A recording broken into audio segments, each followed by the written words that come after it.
All right, welcome to the weekly Ballerz podcast where we focus on you. So we need to get to know you and have a little bit of fun with some random questions here. So tell us about yourself first. Name, age, where are you from? So my name's Scott Burke, 58 years old, and I'm the founder of Ballerz.us. Awesome. Tell us about Ballerz. So Ballerz was created out of frustration. I was a buyer of a major competitor, and to be honest with you, after trying unsuccessfully to go to Nordstrom's to pick them up, I was asked to leave because I was one of those people who refused to wear a mask. Oh, so you're a Karen. Yeah. Okay. So I decided, I can't go back to the cheap stuff, so I'm going to have to do it on my own. Okay. Nice. All right. Very cool. So we'll get into more of that down the road here in our questionnaire. But married, single, kids? Married. I have 2 teenagers at home and 2 dogs. Okay, great. And where are you from originally? Are you an Arizona native or? No, I am born and raised in Pittsburgh. Awesome. And yes, I am part of the Steeler cult. Oh, great. Okay. Yes. Any recent awards or achievements you want to talk about or tell us about, or are we still kind of new into the whole Ballerz atmosphere here? Yeah, the biggest achievement is that we actually got launched. Nice. This was all started during COVID, so Okay. we've had to deal with the supply chain issue on both ends. We've had to deal with the shipping issue, and basically learning from ground up everything. Sure. So the greatest achievement is we actually got it done within a year's time. So Nice. That is an amazing achievement given all the, like you said, the issues that you talked about with supply chains and all that going on. So, all right, well, let's jump into some personal questions here. On a scale of 1 to 10, how competitive would you say you are? 11 and a half. Oh, really? Yeah. Wow. Yeah, I straight up don't like to lose. Okay. Okay, well, that's a good thing. Yeah. Yep. Okay. So kind of jumping off that then, what's your biggest failure, if any, and did you learn from that experience? That's a good question. My biggest failure, I've been an entrepreneur for most of my adult life, and I have had some pretty major failures in business. And it's a school of hard knocks. Mm-hmm. All the businesses that I've done have been ground up. There's not been a training program. They're not franchises. Sure. It's I get this crazy idea in my head, and then I make it work, or sometimes it doesn't work. Right. Okay. All right. So what do you think, looking back, just all the interactions you've had with people over the years, which I'm sure with all your business ventures have been quite a bit, what's the best compliment that someone has ever given you that you can think of? I have a lot of drive and ambition, and I don't need people telling me what to do. Okay. I'll figure it out on my own. It may not be perfect the first time, but I prefer to do it on my own. Okay. And then kind of the opposite, what's an insult that you've been given but you are proud of? Was it just me calling you Karen just now? No, Okay. not at all. Wanted to make sure. I can be a little overbearing and demanding of people. Okay. And it can rub people the wrong way. Sure. Sometimes. I definitely, when I expect things to be done a certain way, I expect them to be done a certain way. And when I get disappointed, I can be a little brash in my comments. Okay, absolutely. So what is a funny story that your family might tell, when you guys are all out together, or maybe they're with other people, they've had a few drinks and want to tell a funny Scott story? What do we hear? I was very young at the time, but both my parents were very involved in church at a very young age. And I remember my dad not saying probably one of the best of the words. And I repeated it in front of the pastor of the church in a pretty bad word. Not a good look, huh? Yeah, and I continued to repeat it over Of and course, over and that's right. over again until my parents got me under the table and covered up my mouth. Sure. So I thought it was funny, and I got a lot of attention out of it. Yeah, there you go. All right. So I know like for me anyway, a difficult question is when someone asks me like what my favorite movie is, because there's so many. So what's your favorite holiday movie? If we can Hands narrow it down, Christmas Vacation. Really? Hands down. I watch it every year, sometimes 3, 4, 5 times. I know almost every line in that movie. Okay. I just love it because it's like, to me, it's like what Christmas is all about. Mhm. I mean, you wish for the best, but sometimes when you get families together, Mhm. things can go horribly wrong. And I think all of us have probably had Christmases like, Disasters. yeah, Totally. disasters. Yeah, exactly. All right.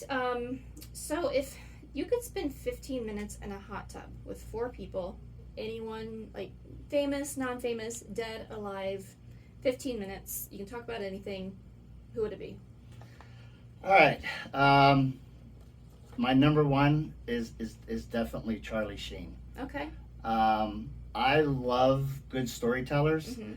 and I would just love to hear some of his stories from his point of view, from the, out of his mouth, because I feel like he's probably lived one of the most colorful lifestyles that anybody could possibly imagine. Very true. Number two, I don't want to be too political, but I do admire Donald Trump. Okay. His work ethic. Mhm. I mean, just his pure work ethic and his ability to build something from nothing. Number 3 is my old man, my dad. He's 82 Nice. years old. He just came to visit with me, and at 11 o'clock at night, I took him to see the Moonshine Bandits. Oh wow, that's awesome. And he's like, I feel like I'm 18 years old again. Oh, that's awesome. So, and then 4th, Tony Robbins. Okay. Yeah, I think I could learn a lot from 15 minutes with Tony Robbins. So I'm a quick learner. I don't think it would take much more than 15 minutes with him. Okay, yeah. Good choice, because I definitely would, you definitely get some interesting conversation out of the first 2. No, I have no doubt. Right. What would you say your biggest pet peeve is? Oh, without a doubt, these stores that think I'm going to bag my own groceries and check myself out. Really? I absolutely I won't You won't do it. self-checkout? I refuse to do it. Interesting, okay. If I do self-checkout, I'm not very good at it, so I'm going to have to just miss some things. Mm-hmm. But I honestly, I just refuse to do it. I think it's ridiculous Mhm. that we're expected to bag our own groceries and, check out our own flashlights at Home Okay. Depot. So I know some people have said before they don't like how it kind of takes away some of the jobs from, like for example at Albertsons, that those could be where people could be, working and being employed as cashiers. Do you kind of see it from that perspective, or is it more just kind of an annoyance? I see it more of an annoyance that, why would you expect me to do this myself? It's like you don't take your car to the mechanic and then he says, well, you change your own oil. It's the same thing. I'm going there to buy their product. Sure. I'm not been trained Right. on that. And every time I am forced to do it, I do a bad job. Yeah, It doesn't same. want to ring up properly, and it ends up causing more trouble than it's The worth. line's backed up forever. The Yeah, I line's hear ya. backed up forever. Yeah, okay, good point. If you won $10 million tomorrow, what do you think you'd spend it on? I would buy a compound for my Okay. family. Nice. I'd buy a compound where we had, everybody had their own house, but enough land that we could be separated, but we Okay. could do whatever we wanted to do. If we want to go shooting, if we want to ride quads, if motorcycles, God forbid my kids ever want horses, but I'd buy them all a big cul-de-sac, and Okay. You think you do that here or somewhere else? I love Scottsdale. Okay, I yeah. Same. To me, Scottsdale's the best place to raise kids and a family. Definitely. Looking back, kind of where we've come over the last 5 years, where do you see the world heading the next 5 years? So 2027, how's that look to you? I think that the world is just going to get more and more automated. I don't know if it'll happen in 5 years, but I don't really see a reason why we have to go to grocery stores. Mm-hmm. I don't see why we have to go to Home Depot Yep. when you can just jump on the internet Mm-hmm. and never have to leave your house, and We're almost we're almost there. Yeah, for Yeah, sure. I see that growing and growing to the point where I tell my kids, when they want to go to the mall, I'm like, you realize this isn't going to be here 20 years from Mm-hmm. now. There is not going to be a Fashion Square mall. There's Right. no reason to have that overhead. That's my guess. I can't remember the last time, honestly, I was in a mall. Oh. Because it's everything, like, it's online and at our fingertips. So, okay, so kind of jumping off that, how about 50 years down the road? What do you see? Oh, it could be, staycation to the moon, Mm-hmm. staycation to Mars. Yeah. Man, it's endless. Mm-hmm. I mean, with technology, it's, you could live, who knows, you could have grandparents that live in Australia and you're there in 3 minutes, who knows. Sure. Yeah, I honestly, I don't even know if I could put a conceptual pattern on it, but I could see, let's go to vacation Mars. Definitely. Or to the bottom of the ocean for a month or There you go. something. All right. So at the end of the day, just with your company and everything you've achieved over the years, what is it that actually motivates you and keeps you motivated? Good question. There's a thrill I get from starting a business from scratch, knowing that even though it may not be perfect, that I get a thrill out of, like, how did you decide, build underwear? Mm-hmm. There's a thrill to it. And starting businesses from scratch is just like, it's the thrill of the hunt. Sure. And then enjoying, when people love the product, Yeah. The feedback is, that's enjoyable too. Absolutely. For sure. So in your business right now, what do you kind of see as the biggest challenge standing in your way, if any? Just getting out there. Yeah.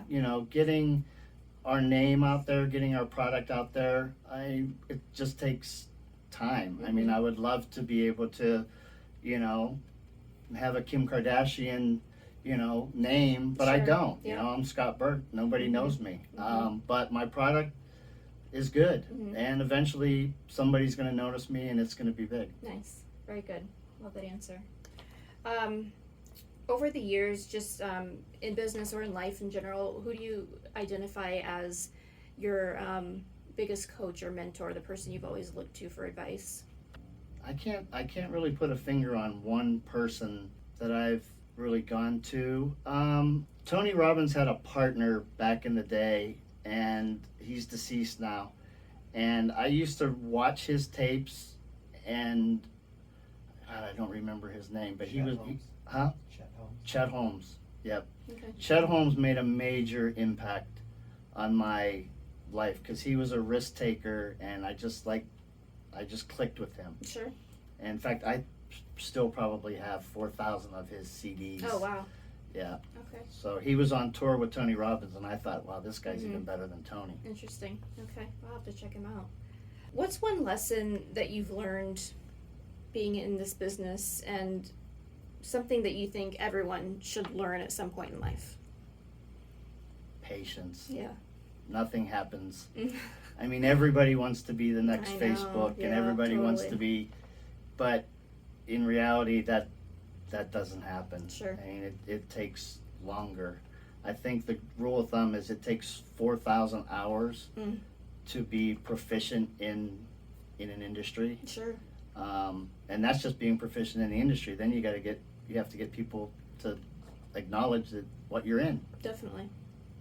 So jumping off that, then, what do you think is one thing in your industry that you tell someone and no one agrees with you, or they'll always be challenging you on that philosophy or that? That's easy. Go one size bigger. Okay. Really? So we launched at the Barrett Jackson, and I went face to face with my customers for the first time, and I would say 95 out of 100 guys will tell me, "Oh, I'm a small or I'm a medium," and I'm looking at them going, "Buddy, I do this for a living. You're a large." That's without a doubt. When it comes to high-end men's underwear, when in doubt, go up a size. Okay, that's good to know. Wow. All right. What time of day are you at your best? I am not a morning person. Okay, that's all right. I am a firm believer. Anything that could be done from 5 to 8 in the morning could be done at 10 to 2. Sure. So my day kicks off when my kids go to school, Okay. which is like 7:30. But I usually go straight to the gym, and my brain, I'm really at my best by about 10:30. Okay. And I do the cold pool jump. Really? I started doing that Okay. in the middle of winter in Interesting. January. I think the lowest my pool got to was 54 degrees, and I've done it every day since then. I was And gonna ask you, is this an everyday thing? every day Okay. before I go to the gym, I jump in the Wow. pool no matter how. And I tell you what, people think I'm crazy. Uh-huh. It works. When you get out of that pool, your brain is on fire. Okay. Like you have the Yeah, best absolutely. 5 minutes of thoughts, Uh-huh. and you're just so invigorated. It's like, if I could recommend one thing Really? to anybody, 84 years old or 8 years old, Yeah. do the cold plunge. Interesting. Okay. Mhm. Wow. If you had the ability to fire anyone in any position, who would that be? Okay, because of my political beliefs, but I'm not going to go there. Okay. All right. Because I don't have control over that, Sure. realistically. But honestly, I would fire Roger Goodell, the NFL commissioner. Interesting. Yeah, I Okay. think he has single-handedly ruined the NFL, Mhm. and I'm going to go on tape with that. Okay. All right. Yeah. Anything you want to expand on with that, or? I think people that know the NFL know what Yeah. I'm talking about. Okay. All Yeah. right. All right. We'll leave it at that then. What's something you have absolutely no desire to do? Climb Mount Everest, Okay. or any mountain That's a good that one. involves cold and Yeah. not being able to breathe. I agree with you there. Let's last thing then we'll wrap up. If you had $1 million right now, what would you pay to do if you could do anything with just $1 million? Ooh. I would give most of it to my father and my wife's parents, just so that they could have a better life for they're older, so Sure. that their quality of life. Yeah. Yeah, and be able to spend more time with them, because they both live on the East Coast. Okay. And with us out here, the grandchildren and myself Yeah, and my wife, definitely. we don't get to see them that often. And my wife's mom is bedridden. There's no way she's getting on an airplane. Sure. So Sure. yeah, I would make it so that we could see them more often. Nice. It's an awesome way to wrap up our little questionnaire here. So tell everyone that's listening right now where they can find you. So we're on Instagram at Okay. ballerz.us. We're on Facebook at ballerz.us. We're on TikTok at ballerz.us. We have a YouTube channel. And a website, of course. Okay. Yep. And as everyone can see here, that's Ballerz with a Z. Ballerz with a Z. Got it. Okay, Yep. perfect. Yep. All right. Well, thank you so much for coming on. I enjoyed our little conversation, and we hope to have you on again soon. All right. All right. Thank you.